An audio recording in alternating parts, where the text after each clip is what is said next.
Hello friends, welcome to RK tutorial. ఈరోజు మనము 2 June 2024 TET paper 1 shift 1లో జరిగినటువంటి క్వశ్చన్ పేపర్లో వచ్చినటువంటి చైల్డ్ డెవలప్మెంట్ పెడగాగ్ అనేటువంటి ప్రశ్నలకు జవాబులు చూద్దాం. మనము ఇందులో భాగంగా మొదటి క్వశ్చన్ చూడండి. ఏమి ఇచ్చినట్టు ఇక్కడ మొదటి క్వశ్చన్, సో ఇది గర్భధారణ నుండి మరణం వరకు మానవులలో సంభవించేటువంటి అన్ని మార్పులను సూచిస్తుంది. ఇది గర్భధారణ నుండి మరణం వరకు మానవులలో సంభవించేటువంటి అన్ని మార్పులను సూచిస్తుంది. ఇక్కడ ఇచ్చినటువంటి ఆప్షన్లు ఏమనంటే పెరుగుదల, సెకండ్ వన్ అనువంశికత, థర్డ్ వన్ పరిపక్వత, ఫోర్త్ వన్ వికాసము. కాబట్టి మనకు ఆన్సర్ ఏమంటే వికాసం అనేటువంటిది మనకు ఆన్సర్ కావడం జరుగుతుంది. సో వికాసం అనేటువంటిది గర్భధారణ నుండి మరణం వరకు మానవులలో సంభవించేటువంటి అన్ని మార్పులను సూచిస్తుంది. మరి సెకండ్ క్వశ్చన్ చూద్దాము. సెకండ్ ఏముందంటే ఫియాజే మనుషులందరిలో ఈ వికాసం 4 దశలలో అదే క్రమంలో జరుగుతుందని విశ్వసించారు. ఏంటంటే ఇది సంజ్ఞానాత్మక అనేటువంటి ఫస్ట్ ఆప్షన్ అనమాట. సెకండ్ ఏముంది చలనాత్మక, థర్డ్ వన్ సాంఘిక, ఫోర్త్ వన్ ఉద్వేగ. కాబట్టి ఆన్సర్ ఏమంటే ఇక్కడ సంజ్ఞానాత్మక. కాబట్టి సంజ్ఞానాత్మక వికాసం అనేటువంటిది 4 దశలలో జరుగుతుందని విశ్వసించిన వారు ఎవరంటే ఫియాజే. తర్వాత నెక్స్ట్ క్వశ్చన్ చూద్దాము. నెక్స్ట్ ఏముందంటే నైపుణ్యాలను పొందుటకు ఇది ఒక వ్యక్తి యొక్క అంతర్లీన సామర్థ్యాన్ని సూచిస్తుంది. నైపుణ్యాలను పొందుటకు ఇది ఒక వ్యక్తి యొక్క అంతర్లీన సామర్థ్యాన్ని సూచిస్తుంది. దీనికి ఆప్షన్ ఏమంటే వాస్తవీకరణ, సెకండ్ వన్ సహజ సామర్థ్యము, థర్డ్ వన్ వైఖరి, ఫోర్త్ వన్ అలవాట్లు. మరి దీనికి ఆన్సర్ ఏమంటే సహజ సామర్థ్యము. నెక్స్ట్ క్వశ్చన్ చూద్దాము. నెక్స్ట్ ఏముందంటే 1905లో ఆల్ఫ్రెడ్ బినే మరియు థియోడర్ సైమన్ దీనిని కొలవడానికి విజయవంతమైనటువంటి ప్రయత్నం చేశారు. మరి దేనిని కొలవడం కోసం ఆల్ఫ్రెడ్ బినే మరియు థియోడర్ సైమన్లు ప్రయత్నం చేశారంటే ఇక్కడ ఆప్షన్ చూడండి. ఇక్కడ మూర్తిమత్వము, సెకండ్ వన్ స్మృతి, థర్డ్ వన్ ప్రజ్ఞ, ఫోర్త్ వన్ సృజనాత్మకత. మరి వీళ్ళు కనుక్కునేది ఏమంటే ఇక్కడ సో ప్రజ్ఞ అనమాట. ప్రజ్ఞ పైన వాళ్ళు పరిశోధన చేయడము జరిగింది. నెక్స్ట్ తర్వాత చూద్దాం మనము. నెక్స్ట్ క్వశ్చన్ ఏముందంటే పరిశీలనాత్మక అభ్యసనం యొక్క స్వభావాన్ని అర్థం చేసుకోవడానికి వీరు నిర్వహించినటువంటి అధ్యయనాలను పరిగణించవచ్చు. పరిశీలనాత్మక అభ్యసనం యొక్క స్వభావాన్ని అర్థం చేసుకోవడానికి వీరు నిర్వహించినటువంటి అధ్యయనాలను పరిగణించవచ్చు. అంటే ఎవరంటే అది సో బండూరా, తర్వాత పావ్లోను, తర్వాత థారండైక్, తర్వాత ఎవరంటే సో స్కిన్నర్ అనమాట. మరి ఆన్సర్ ఏమంటే ఇక్కడ బండూరా. సో బండూరా మనకు ఆన్సర్ కావడము జరుగుతుంది. నెక్స్ట్ క్వశ్చన్ చూడండి. నెక్స్ట్ ఏముందంటే కాలం గడిచే కొద్దీ స్మృతి చిహ్నాలు బలహీనపడము మరియు క్షీణించడంను ఇలా అంటారు. కాలం గడిచే కొద్దీ స్మృతి చిహ్నాలు బలహీనపడడం మరియు క్షీణించడంను ఏమంటారంటే ఫస్ట్ ఏముంది ఆప్షన్ ఇక్కడ అమ్నీషియా, సెకండ్ వన్ ఏముంది ఇక్కడ దమనము, థర్డ్ వన్ క్షయము, ఫోర్త్ వన్ అవరోధము. కాబట్టి ఆన్సర్ ఏమంటే ఇక్కడ క్షయం అనమాట. కాలంతో పాటు మన యొక్క స్మృతులు కూడా మనం మర్చిపోతే దాని ఏమంటారంటే క్షయం అని అనడము జరుగుతుంది. నెక్స్ట్ క్వశ్చన్ చూద్దాము. క్రింది వాటిలో ఒకటి సమూహ చర్చలలో అనుకూలమైనటువంటిది. క్రింది వాటిలో ఒకటి సమూహ చర్చలలో అనుకూలమైనటువంటిది. ఇక్కడ ఆప్షన్ ఏమంటే కొద్దిమంది కేవలం ప్రేక్షక పాత్ర వహించవచ్చు. క్వశ్చన్ ఏమో తప్పు చెప్తున్నా. క్రింది వాటిలో ఒకటి సమూహ చర్చలలో అననుకూలమైనటువంటిది. అంటే అనుకూలమైనది కాదు ఏదనండి. ఇక్కడ అనుకూలమైనది ఏది కాదంటే ఇక్కడ సో దీనికి ఆప్షన్ ఏమంటే ఫస్ట్ ఏముంది ఇక్కడ కొద్దిమంది కేవలం ప్రేక్షక పాత్ర వహించవచ్చు. సెకండ్ ఏముందంటే ఇతరుల అభిప్రాయాల పట్ల సహనం ఏర్పడుటకు అవకాశము, థర్డ్ వన్ ఏముందంటే ఆలోచనల వ్యక్తీకరణకు అవకాశము, ఫోర్త్ ఏముందంటే ఇక్కడ పరస్పర అభ్యసనకు అవకాశము. కాబట్టి దీనికి ఆన్సర్ ఏమంటే ఫస్ట్ వన్ కొద్దిమంది కేవలము ప్రేక్షక పాత్ర మాత్రమే వహించవచ్చు. నెక్స్ట్ క్వశ్చన్ చూద్దాము. నెక్స్ట్ ఏముందంటే శాస్త్రీయ నిబంధనలో స్వయంచాలకంగా ప్రతిస్పందనను ఉత్పత్తి చేసేటువంటి ఉద్దీపన ఏమంటే సో దీనికి ఆప్షన్లు నిర్నిబంధిత ఉద్దీపన, సెకండ్ ఏమంటే తటస్థ ఉద్దీపన, థర్డ్ వన్ స్వయంచాలిత ఉద్దీపన, ఫోర్త్ వన్ ప్రతిస్పందించే ఉద్దీపన. దీనికి ఆన్సర్ ఏమంటే ఫస్ట్ వన్ నిర్నిబంధిత ఉద్దీపన. తర్వాత నెక్స్ట్ క్వశ్చన్ చూద్దాము. నెక్స్ట్ ఏముందంటే 9 ఏళ్ల ఒక బాలుడు ఈత మరియు క్రికెట్ రెండింటిని ఇష్టపడతాడు మరియు సెలవుల్లో కోచింగ్ కోసం వెళ్ళాలని అనుకున్నాడు. కానీ రెండింటికి శిక్షణ సమయము ఒకే వేళ కావడంతో అతను ఈత మరియు క్రికెట్ రెండింటిలో ఒకదాన్ని ఎంచుకోలేకపోయాడు. ఈ పరిస్థితిలో బాలుడు ఎదుర్కొన్నటువంటి సంఘర్షణను గుర్తించండి.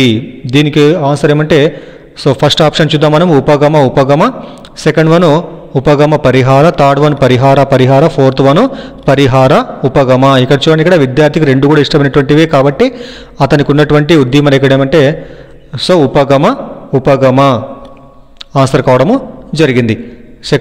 నెక్స్ట్ చూద్దాం మనం. నెక్స్ట్ క్వశ్చన్ ఏముందంటే, ఉపాధ్యాయునిగా మీరు మీ విద్యార్థి ప్రవర్తనను సంపూర్ణంగా మదింపు చేయాలనుకుంటే మీరు విద్యార్థికి ఏ రంగాలలో మదింపు చేస్తారు? ఆన్సర్ చూడండి. ఇక్కడ ఆప్షన్లు ఏమనంటే సంజ్ఞానాత్మక మరియు సాంఘిక మాత్రమే, తర్వాత మానసిక చలనాత్మక మరియు భావావేశం మాత్రమే, తర్వాత థర్డ్ ఏముందంటే మానసిక చలనాత్మక మరియు సాంఘిక మాత్రమే, ఫోర్త్ ఏముందంటే సంజ్ఞానాత్మక భావావేశ మరియు మానసిక చలనాత్మక, అంటే అన్ని రంగాల్లో కూడా చేయడం జరుగుతుంది కాబట్టి సంజ్ఞానాత్మక భావావేశ మరియు మానసిక చలనాత్మక అనేటువంటి ఆన్సర్ కావడం జరిగింది ఇక్కడ. తర్వాత నెక్స్ట్ క్వశ్చన్ చూద్దాము.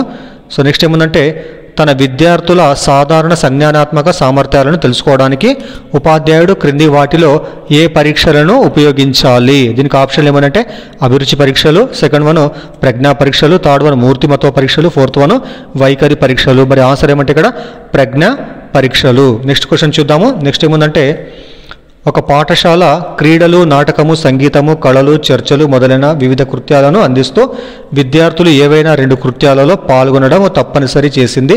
విద్యార్థులు తమకు నచ్చిన కృత్యాలలో పాల్గొన్నారు. విద్యార్థులు వారి ప్రాధాన్యత ప్రకారం కృత్యాలలో పాల్గొనడము దీనిని సూచిస్తుంది. మరి దేని సూచిస్తుందంటే ఫస్ట్ ఆప్షన్ సాధన, సెకండ్ ఆప్షన్ వైఖరి, థర్డ్ ఆప్షన్ అభిరుచులు, ఫోర్త్ ఆప్షన్ నిష్పాదన. మరి దీనికి ఆన్సర్ ఏమంటే అభిరుచులు అనేటువంటిది ఆన్సర్ కావడము జరిగింది. నెక్స్ట్ క్వశ్చన్ చూద్దాము. నెక్స్ట్ ఏముందంటే బౌద్ధిక వైకల్యతతో ఈ వర్గానికి చెందిన పిల్లలు వారి జీవితాన్ని నిర్వహించుకోలేరు మరియు జీవితాంతము వారికి నిరంతర సంరక్షణ అవసరము. మరి ఎవరంటే వాళ్ళు మధ్యస్థన, తర్వాత అల్పన, తర్వాత బార్డర్ లైన్, తర్వాత లేకపోతే తీవ్రన, అంటే తీవ్రమైనటువంటి వైకల్యం ఉన్నటువంటి వారికి ఇవన్నీ కూడా అవసరం కావడం జరుగుతుంది. కాబట్టి వారి యొక్క తీవ్రమైన వైకల్యమైనటువంటి వారు బౌద్ధిక వైకల్యతలో తీవ్రమైన వైకల్యం కల పిల్లలు వారి జీవితాన్ని నిర్వహించుకోలేరు మరియు జీవితాంతము వారికి నిరంతరము సంరక్షణ అవసరము అవుతుంది అదనమాట.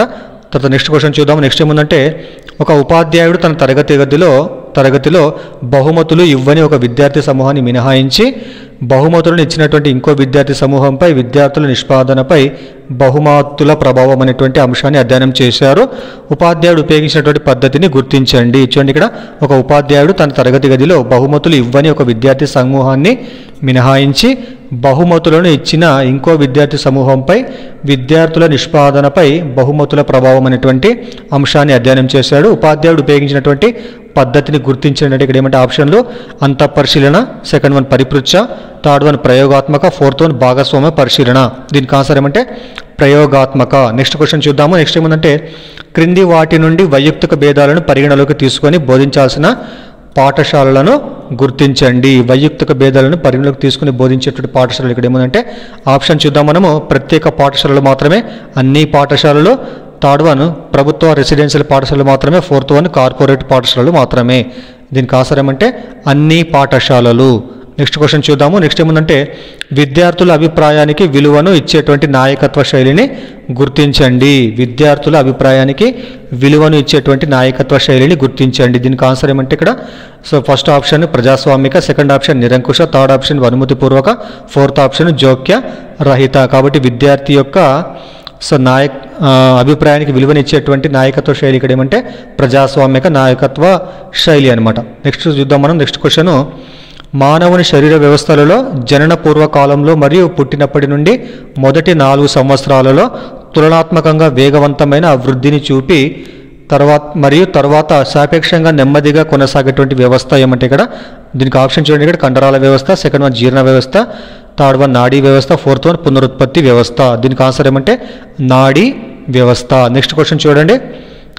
సోనీ వారమంతా శాకాహారం మాత్రమే తీసుకుంటుంది. అలా చేయడం వల్ల ఆమె తండ్రి ఆదివారం నాడు మాంసాహారం మరియు స్వీట్లు తినడానికి ఆమెను బయటికి తీసుకెళ్తాడు.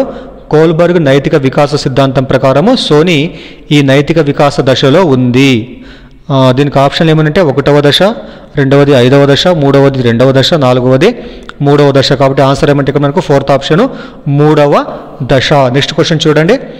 ఒక తండ్రి తన పూర్వ ప్రాథమిక పాఠశాలకు వెళ్ళే తన కూతురికి గుణకారం మరియు భాగాహారం త్వరగా చేసే మెళకువలను నేర్పడానికి ప్రయత్నిస్తున్నాడు. కానీ ఆమె గ్రహించలేకపోతుంది. అమ్మాయి గ్రహించలేకపోవడాన్ని థారండేక్ యొక్క ఈ అభ్యసన నియమము వివరిస్తుంది. ఏదంటే మరి ఆప్షన్ చూడండి, అభ్యాస నియమము, సెకండ్ వన్ ఫలిత నియమము, థర్డ్ వన్ సారూప్య నియమము, ఫోర్త్ వన్ సంసిద్ధత నియమము. దీనికి ఆన్సర్ ఏమంటే సంసిద్ధత నియమము. నెక్స్ట్ క్వశ్చన్ చూద్దాము. నెక్స్ట్ ఏముందంటే అంతర్దృష్టి అభ్యసనంలో సమస్యలకు పరిష్కారాలను కనుగొనడానికి మన ప్రత్యక్ష క్షేత్రాన్ని పునర్నిర్మించుకోవడం జరుగుతుంది. ఎందుకంటే అభ్యసనం ఒక అని ఇచ్చినాడు ఇక్కడ. మరి దీనికి ఆప్షన్లు ఏమంటే ఉద్దీపనలకు స్వయంచాలక ప్రతిస్పందన, తర్వాత సెకండ్ ఏమంటే ఇక్కడ ప్రజ్ఞా సంబంధ పని, థర్డ్ ఏముందంటే అభ్యాసము, ఫోర్త్ ఏముందంటే ఇక్కడ యాంత్రిక పని. మరి దీనికి ఆన్సర్ ఏమంటే సెకండ్ ఆప్షన్ ప్రజ్ఞా సంబంధ పని. తర్వాత చూద్దాం నెక్స్ట్ క్వశ్చన్. ఒక టీచర్ తన ఎలిమెంటరీ తరగతి విద్యార్థులకు వారికి తెలిసిన వారిలో ఎక్కువగా ఇష్టపడే వారిని ఎంపిక చేసుకొని వారిని ఎందుకు ఇష్టపడుతున్నారు అనే దాని గురించి మాట్లాడే ఒక కృత్యాన్ని ఇచ్చారు. విద్యార్థులందరూ తమ అభిమాన వ్యక్తుల గురించి వర్ణించి వారు ఎందుకు ఇష్టపడుతున్నారో సమర్థించారు. ఈ కృత్యంలో భావావేశ అంశం ఏంటంటే ఫస్ట్ ఆప్షన్ చూడండి, ఇక్కడ ఇష్టపడము, సెకండ్ ఆప్షన్ సమర్థించడము, థర్డ్ ఆప్షన్ వర్ణించడము, ఫోర్త్ ఆప్షన్ ఎంపిక చేసుకోవడము. మరి దీనికి ఆన్సర్ ఏమంటే ఫస్ట్ ఆప్షన్ ఇష్టపడటం అనమాట. ఇష్టపడటం దీనికి ఆన్సర్ కావడము జరిగింది. నెక్స్ట్ క్వశ్చన్ చూద్దాము. తరగతిలో ప్రవర్తన సమస్యలను నిర్వహించడంలో సహాయపడేటువంటి ఉపాధ్యాయ ఆచరణ ఏమంటే ఇక్కడ ఆప్షన్ చూడండి, ఇక్కడ స్పష్టమైన ప్రవర్తన నియమాలతో దుష్ప్రవర్తనను కలిగే పర్యవసానాలను ఏర్పాటు చేయడము, సెకండ్ ఏముంది ఇక్కడ విద్యార్థులను ఇతర విద్యార్థులతో పోల్చడము, థర్డ్ వన్ విద్యార్థులకు పేర్లు పెట్టడము, ఫోర్త్ ఏముందంటే విద్యార్థులపై అరవడము. దీనికి ఆన్సర్ ఏమంటే ఫస్ట్ ఆప్షన్ స్పష్టమైన ప్రవర్తన నియమాలతో దుష్ప్రవర్తనకు కలిగే పర్యవసానాలను ఏర్పాటు చేయడము. తర్వాత నెక్స్ట్ క్వశ్చన్ చూద్దాము. క్రింది వాటిలో స్మృతిని ప్రభావితం చేసేటువంటి కారకాలు ఏమిటి ఇక్కడ? సో క్రింది వాటిలో స్మృతిని ప్రభావితం చేసేటువంటి కారకాలు మనకి ఇచ్చినటువంటి స్టేట్మెంట్లు ఏమన్నా ఇక్కడ ఫస్ట్ వన్ మానసిక ఆరోగ్యము ఏ స్టేట్మెంట్, సెకండ్ ఏముంది ఇక్కడ అభిరుచి, థర్డ్ ఏముందంటే సామాగ్రి స్వభావము, ఫోర్త్ ఏముందంటే డి ఏముందంటే కంఠస్థ పద్ధతులు. ఈ నాలుగిట్లో ఏమంటే సో ABCD 4 కూడా మనకు ఆన్సర్ కావడము జరుగుతుంది. కాబట్టి స్మృతిని ప్రభావితం చేసేటువంటి కారకాలు ఏమంటే ఇక్కడ మానసిక ఆరోగ్యము, అభిరుచి, సామాగ్రి స్వభావం, తర్వాత కంఠస్థ పద్ధతులు. తర్వాత నెక్స్ట్ క్వశ్చన్ చూద్దాము. నెక్స్ట్ ఏముందంటే క్రింది వాటిని జతపరచండి. మరి జతపరచండి ఇక్కడ మనకి AB అనేటువంటి సో ఇక్కడ మనకు 2 భాగాలు ఉన్నాయి ఇక్కడ. అందులో దీనికి ఆన్సర్ ఏమంటే చూడండి, ఇక్కడ మనకు first A1 4th, B1 C2 3 అనమాట. ఫస్ట్ మాత్రం 4 ఉంది ఇక్కడ చూడండి ఇక్కడ.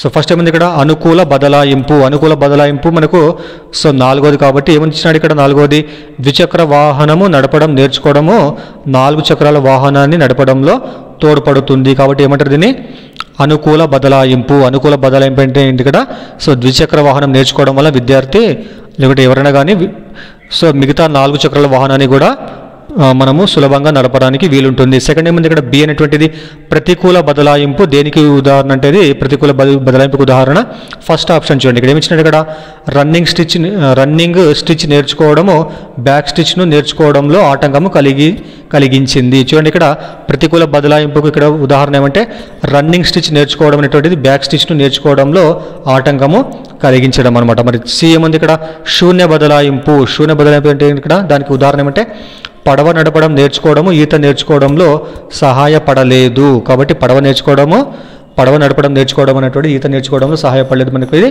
శూన్య బదలాయింపుకు ఉదాహరణగా తీసుకోవచ్చు. మరి ఫోర్త్ ఏముంది ఇక్కడ ద్వైపాక్షిక బదలాయింపు దీనికి ఇచ్చినటువంటి ఆప్షన్ ఏమిటి ఇక్కడ కుడి చేతితో తుపాకీ పేల్చడం నేర్చుకోవడము ఎడమ చేతితో తుపాకీని పేల్చడానికి తోడ్పడింది. కాబట్టి ఇదేంటి ఇక్కడ ద్వైపాక్షిక బదలాయింపుకు ఉదాహరణగా తీసుకుంటాం మనం. సరే నెక్స్ట్ క్వశ్చన్ చూద్దాము.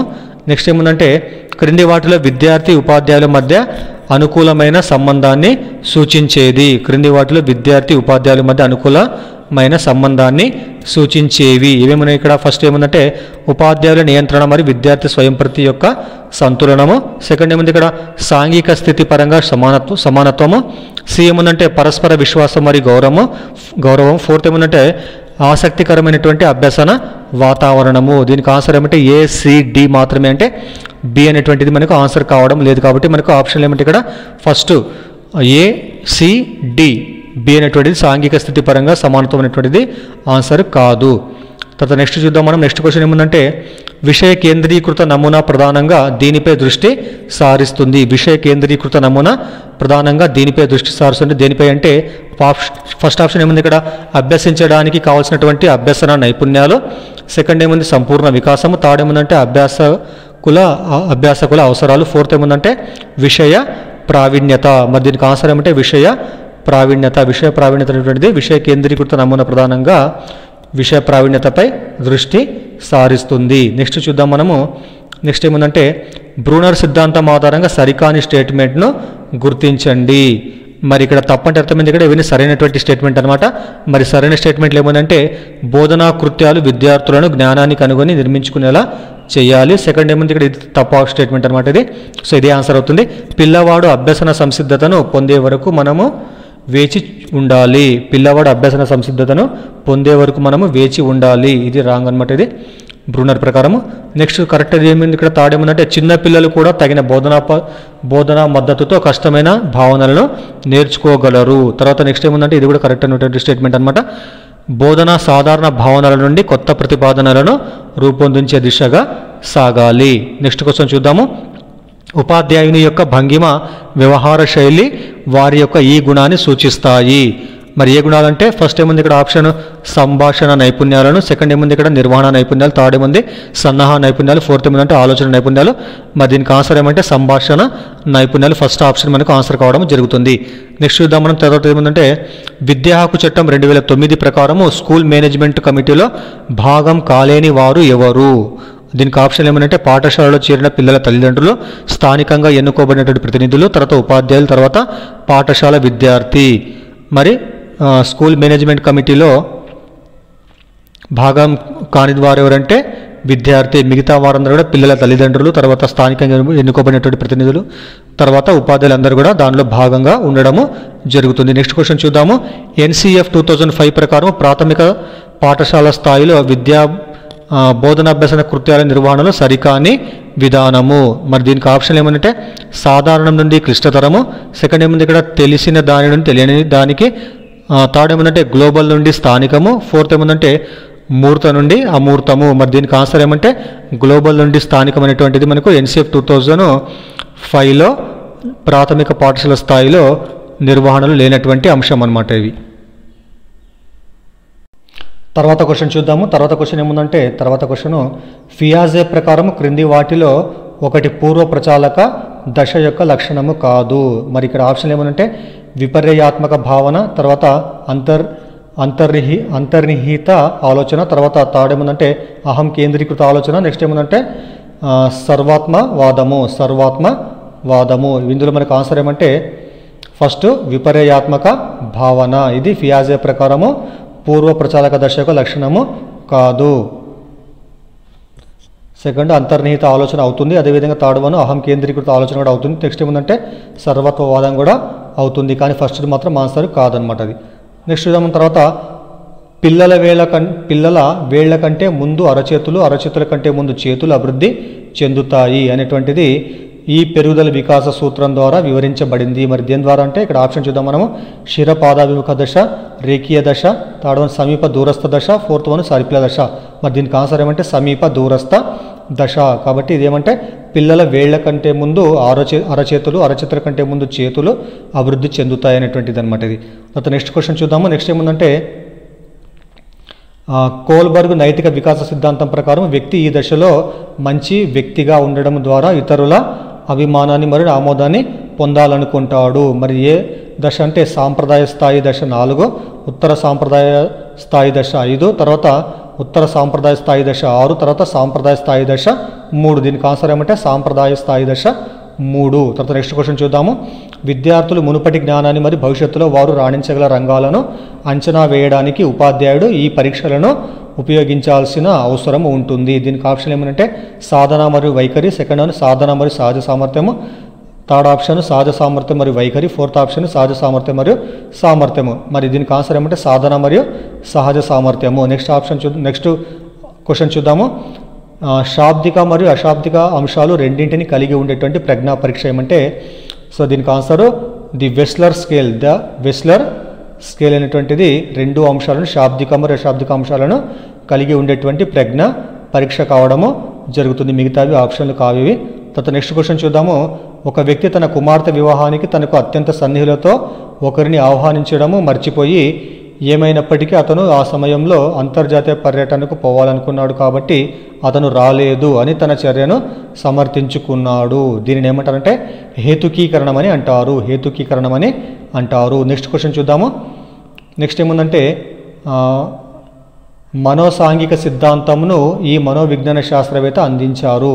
మనోసాంఘిక సిద్ధాంతమును ఈ మనోవిజ్ఞాన శాస్త్రం అందించారంటే అతను ఎవరంటే థర్డ్ వన్ ఎరిక్ ఎరిక్సన్ అనేటువంటి శాస్త్రవేత్త అందించడము జరిగింది. నెక్స్ట్ క్వశ్చన్ చూద్దాం. నెక్స్ట్ ఏముందంటే ఈ మనోవిజ్ఞాన శాస్త్రవేత్త ప్రకారం అభ్యసనం అనేది అంతర్దృష్టి.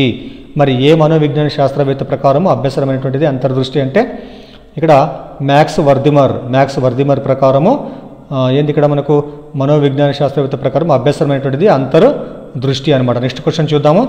నెక్స్ట్ ఏముందంటే కార్యక్రమయుత అభ్యసనము ఈ అభ్యసన సిద్ధాంతం ద్వారా అందించబడింది. మరి దీనికి ఆన్సర్ ఏమంటే కార్యసాధక నిబంధనం అనేటువంటిది కార్యక్రమయుత అభ్యసనము సిద్ధాంతం ద్వారా అందించబడింది. నెక్స్ట్ క్వశ్చన్ చూద్దాము. నెక్స్ట్ ఏముందంటే పిల్లల అభ్యసనంలో ఎక్కువ పరిజ్ఞానం ఉన్న ఇతరుల ప్రాముఖ్యతను నొక్కి చెప్పినటువంటి సిద్ధాంతం ఏది? పిల్లల అభ్యసనంలో ఎక్కువ పరిజ్ఞానం ఉన్న ఇతరుల ప్రాముఖ్యతను నొక్కి చెప్పిన సిద్ధాంతం ఏంటంటే ఇక్కడ సాంఘిక సాంస్కృతిక సిద్ధాంతము. తర్వాత నెక్స్ట్ క్వశ్చన్ చూద్దాము. నెక్స్ట్ ఏముందంటే వయోలిన్ నేర్చుకోవడము సితార్ నేర్చుకోవడంలో జోక్యం చేసుకుంటుంది. ఇది దీనికి ఉదాహరణ. దేనికి ఉదాహరణ అంటే ప్రతికూల బదలాయింపుకు ఉదాహరణ కావడము జరిగింది. నెక్స్ట్ క్వశ్చన్ చూద్దాము. నెక్స్ట్ ఏముందంటే SQ4R అభ్యసన మరియు స్మృతి టెక్నిక్లో ఉన్నటువంటి దశల సంఖ్య. దీంట్లో ఉన్నటువంటి మొత్తం దశల సంఖ్య 6 దశలు ఉండడము జరుగుతుంది. నెక్స్ట్ క్వశ్చన్ చూద్దాము. మాస్లో ప్రేరణ సిద్ధాంతంలో ఆప్యాయత అనేటువంటిది ఏంటంటే ఇక్కడ మాస్లో ప్రేరణ సిద్ధాంతంలో ఆప్యాయత అనేటువంటిది ఏంది ఇక్కడ అంటే అది ప్రేమ మరియు వాత్సల్య సంబంధిత అవసరం కిందికి రావడం జరుగుతుంది. నెక్స్ట్ క్వశ్చన్ చూద్దాము. అభ్యాసకుడి కేంద్రీకృత బోధనలో బోధకుడు సో ఎలా ఉంటాడంటే ఒక వనరుగా మాత్రం ఉపయోగించబడతాడు. నెక్స్ట్ క్వశ్చన్ చూద్దాము. క్రింది వాటిలో ఒకటి ఇంటర్యాక్టివ్ బోధనా దశ యొక్క కృత్యము. మరి ఏది ఇంటర్యాక్టివ్ బోధనా దశ యొక్క కృత్యం అంటే దీనికి ఆన్సరు పాఠం ప్రారంభించడానికి ప్రశ్నలు అడగడం అనేటువంటిది ఆన్సర్ కావడం జరిగింది. నెక్స్ట్ క్వశ్చన్ చూద్దాము. బ్రూనర్ ప్రకారం క్రియాత్మక ప్రాతినిధ్యంలో పిల్లలు ఉపయోగించేటువంటివి ఏమంటే చలన కృత్యాలు ఉపయోగించడము జరుగుతుంది. నెక్స్ట్ క్వశ్చన్ చూద్దాం. నెక్స్ట్ ఏముందంటే శోధిత ఆధారిత అభ్యసనానికి సంబంధించి క్రింది వాటిలో సరైనటువంటిది ఏదైనా ఇక్కడ శోధిత ఆధారిత అభ్యసనానికి సంబంధించి క్రింది వాటిలో సరైనది ఏమంటే ఇక్కడ దీనికి ఆన్సరు అభ్యాసకులలో సమస్యలను పరిష్కరించే నైపుణ్యాలను అభివృద్ధి చేస్తుంది. ఇది ఆన్సర్ కావడం జరిగింది. నెక్స్ట్ క్వశ్చన్ చూద్దాము. గులాబీ మొక్కను తాకడంతో గాయపడినటువంటి ఒక అమ్మాయి పూల మొక్కలన్నింటిని తాకడం మానేసింది. పావులాన్ ప్రకారం ఇది ఈ నియమాన్ని సూచిస్తుందంటే ఇది సాధారణీకరణం అనేటువంటి నియమాన్ని సూచించడము జరుగుతుంది. తర్వాత నెక్స్ట్ క్వశ్చన్ చూద్దాము. నెక్స్ట్ ఏముందంటే నిర్మాణాత్మక ముగింపుకు సంబంధించని దానిని గుర్తించండి. ముగింపుకు సంబంధించిన దాన్ని గుర్తించండి. మరి ఇక్కడ ఒక విద్యా సంవత్సరంలో 2 సార్లు నిర్వహించబడుతుంది. నిర్మాణాత్మక మూల్యాంకనం అనేటువంటిది మనకు 2 సార్లు కాదు 4 సార్లు నిర్వహించబడుతుంది. మరి దీంట్లో సరైన అంశాలు ఏమని ఇక్కడ ఇది బోధనాత్మక ప్రక్రియలో భాగంగా నిర్వహించబడుతుంది. ఇది విద్యార్థులకు మరియు ఉపాధ్యాయులకు పరిపుష్టిని అందిస్తుంది. సంగ్రహణాత్మక ముగింపుతో పోల్చినప్పుడు ఇది నమ్యమైనటువంటిది, ఫ్లెక్సిబుల్ ఉన్నటువంటిది అనమాట ఇది. తర్వాత నెక్స్ట్ క్వశ్చన్ చూద్దాము. ప్రజాస్వామిక నాయకత్వాన్ని ప్రతిబింబించేటువంటి లక్షణాన్ని గుర్తించండి. దీనికి ఆన్సర్ ఏమంటే సమూహ చర్చలను ప్రోత్సహిస్తుంది. తర్వాత నెక్స్ట్ క్వశ్చన్ చూద్దాము. నెక్స్ట్ ఏముందంటే ఆర్టీఈ చట్టం 2009 ప్రకారం సముచిత ప్రభుత్వం యొక్క బాధ్యత కానిది. ఆర్టీఈ చట్టం ప్రకారం 2009 ప్రకారము సముచిత ప్రభుత్వం యొక్క బాధ్యత కానిది ఏమంటే ఇక్కడ ప్రభుత్వ యాజమాన్యం లేదా నిధులు అందని పాఠశాలలో వారి ఎంపిక ప్రకారం చేరిన పిల్లల ఫీజును తిరిగి చెల్లించడము. ప్రభుత్వ యాజమాన్యం లేదా నిధులు అందని పాఠశాలలో వారి ఎంపిక ప్రకారం చేరిన పిల్లల ఫీజును తిరిగి చెల్లించడం ఇది ప్రభుత్వం యొక్క బాధ్యత కాదు. అయితే ప్రభుత్వ బాధ్యతలు ఏమని చూడండి ఇక్కడ ప్రతి పిల్లవాడు ఎలిమెంటరీ విద్యకు హాజరై పూర్తి చేయటం నిర్ధారించడము, తర్వాత ఉపాధ్యాయుడు పాఠశాలకు క్రమబద్ధంగా హాజరవ్వడము మరియు సమయపాలన పాటించడం, అదేవిధంగా నెక్స్ట్ ఏముందంటే ఎలిమెంటరీ విద్యకు విద్యా ప్రణాళికలను మరియు మూల్యాంకన విధానాన్ని సూచించడం. ఇవన్నీ కూడా సరైన ఆన్సర్లు, అది మాత్రం కాదనమాట. నెక్స్ట్ క్వశ్చన్ చూద్దాము. అభ్యసన ఫలితం సాధించడము అనేది విద్యార్థికి సంబంధించి దేనిని సూచిస్తుంది? అభ్యసన ఫలితము సాధించడం అనేటువంటి విద్యార్థికి సంబంధించి దేనిని సూచిస్తుంది అంటే అది సాధనను, అచీవ్మెంట్ను సూచించడం జరుగుతుంది. అంటే అర్థమైంది ఇక్కడ విద్యార్థి అనేటువంటి వాడు అభ్యసన ఫలితం సాధించిందంటే అతను అచీవ్మెంట్ను చేసిందని అర్థము అవుతుందన్నమాట అది. తర్వాత నెక్స్ట్ క్వశ్చన్ చూద్దాము. విద్యార్థి సాధన యొక్క సామర్థ్యము కుటుంబ నేపథ్యము, పాఠశాల సౌకర్యాలు, ఉపాధ్యాయుని నైపుణ్యము మొదలైన వాటి ద్వారా ప్రభావితం అవుతుంది. ఉపాధ్యాయునిగా కారణము మరియు ప్రభావము సంబంధ ఆధారంగా ఇచ్చినటువంటి స్టేట్మెంట్లలోని ప్రభావమును గుర్తించండి. మరి దీనికి ఆన్సర్ ఏమవుతుందంటే సాధన. దీనికి సాధన ఆన్సర్ కావడము జరుగుతుంది. తర్వాత నెక్స్ట్ క్వశ్చన్ చూద్దాము. నెక్స్ట్ ఏముందంటే సమర్థవంతమైనటువంటి ఉపాధ్యాయుడు విద్యార్థుల వైయక్తిక భేదాలతో ఈ విధంగా వ్యవహరిస్తాడు. సమర్థవంతమైన ఉపాధ్యాయుడు ఏ విధంగా వ్యవహరిస్తాడంటే వివిధ వైయక్తిక భేదాలు ఉన్నటువంటి విద్యార్థులతో పిల్లలందరికీ వైయక్తిక భేదాలను పరిగణలోకి తీసుకొని బోధన అభ్యసన ప్రక్రియను అమలు చేస్తాడు. ఇది కరెక్ట్ ఆన్సర్ అవుతుందన్నమాట. తర్వాత నెక్స్ట్ క్వశ్చన్ చూడండి. క్రింది వాటి నుండి విద్యార్థి ఒక భావనను అభ్యసించడానికి కావాల్సినటువంటి శారీరక మరియు మానసిక సంసిద్ధతను సూచించే అంశాన్ని గుర్తించండి. దీనికి ఆన్సర్ ఏమంటే పరిపక్వత. నెక్స్ట్ క్వశ్చన్ చూద్దాము. నెక్స్ట్ ఏముందంటే ఎడ్యుకేషనల్ టెక్నాలజీ వేగంగా అభివృద్ధి చెందుతున్నటువంటి ప్రస్తుత పరిస్థితుల్లో ఉపాధ్యాయుడు మరి ఏం చేయాలి చెప్పండి. ఇక్కడ అభ్యాసకులందరికీ సౌకర్యకర్తగా పాత్ర పోషించాలి. అభ్యాసకులందరికీ కూడా సౌకర్యకర్తగా పాత్రను ఉపాధ్యాయుడు పోషించాలి. తర్వాత నెక్స్ట్ క్వశ్చన్ చూద్దాము. నెక్స్ట్ ఏముందంటే పిల్లలలో ఆప్యాయత లేమి యొక్క ప్రభావాలను గుర్తించండి. పిల్లల్లో ఆప్యాయత లేమి యొక్క ప్రభావాలను గుర్తించాలంటే మనకి ఇచ్చినటువంటి ఇక్కడ ఆప్షన్ ఏమంటే వాగ్వికాసం ఆలస్యం అవుతుంది, ఇతరులతో పోల్చిపోవడంలో ఇబ్బంది, తర్వాత స్వార్థపూరితంగా ఉండడము, ఫోర్త్ ఏమందంటే ఏకాగ్రతగా ఉండలేకపోవడము. దాదాపుగా సో అన్నీ కూడా మనకు ఆన్సర్ కావడం జరుగుతుంది. ఎందుకోసం అంటే ఆప్యాయత లేమైనటువంటి ఉండడం వల్ల విద్యార్థులు ఇవన్నీ కూడా కలగడం జరుగుతుంది. వాగ్వికాసము ఆలస్యం కావడము అంటే స్పీచ్ డెవలప్మెంట్ కాకపోవడం అనమాట. అదేవిధంగా ఇతరులతో కలిసిపోలేకపోవడం, అదేవిధంగా స్వార్థపూరితంగా ఉండడం, అదేవిధంగా ఏకాగ్రత కూడా ఉండకపోవడం అనమాట. ఇవన్నీ కూడా సో అవుతాయన్నమాట. తర్వాత నెక్స్ట్ క్వశ్చన్ చూడండి. అభ్యాసకుని యొక్క సాంఘిక సాంస్కృతిక సందర్భము దీనికి సంబంధించినటువంటిది. దేనికంటే అభ్యాసకుడి యొక్క గుర్తింపుకు సంబంధించినటువంటిది. నెక్స్ట్ క్వశ్చన్ చూడండి. నెక్స్ట్ ఏముందంటే స్మిత తండ్రి ఆమెకు ఒక పక్షిని చూపించి అది ఏ పక్షి అని అడిగాడు. స్మిత ఈ పక్షి లక్షణాలను వివిధ పక్షుల గురించి తనకున్నటువంటి స్మృతితో పోల్చి ఇది పావురమని చెప్పింది. ఇక్కడ స్మిత ఆలోచన ఏమంటే ఇక్కడ సమైక్య ఆలోచనకు అది ఉదాహరణ కావడం జరుగుతుంది అనమాట. నెక్స్ట్ క్వశ్చన్ చూద్దాం మనం. నెక్స్ట్ ఏముందంటే NCF 2005 ప్రకారము బోధన అభ్యసన ప్రక్రియలో అభ్యాసకులను నిమగ్నం చేసేటువంటి రూపాలను గుర్తించండి. మనకి ఇచ్చినటువంటి స్టేట్మెంట్లు ఏమంటే ఇక్కడ పరిశీలన, అన్వేషణ, విమర్శనాత్మక ప్రతిస్పందన, తర్వాత విశ్లేషణ. ఇవన్నీ కూడా మనకు అంటే ABCD 4 కూడా ఆన్సర్ కావడము జరుగుతుంది. కాబట్టి ఇవి సో చైల్డ్ డెవలప్మెంట్ పెడగాలి క్వశ్చన్ అనమాట. దయచేసి వీడియోను లైక్ చేయండి, అదేవిధంగా ఛానల్ని సబ్స్క్రైబ్ చేయండి. So thank you.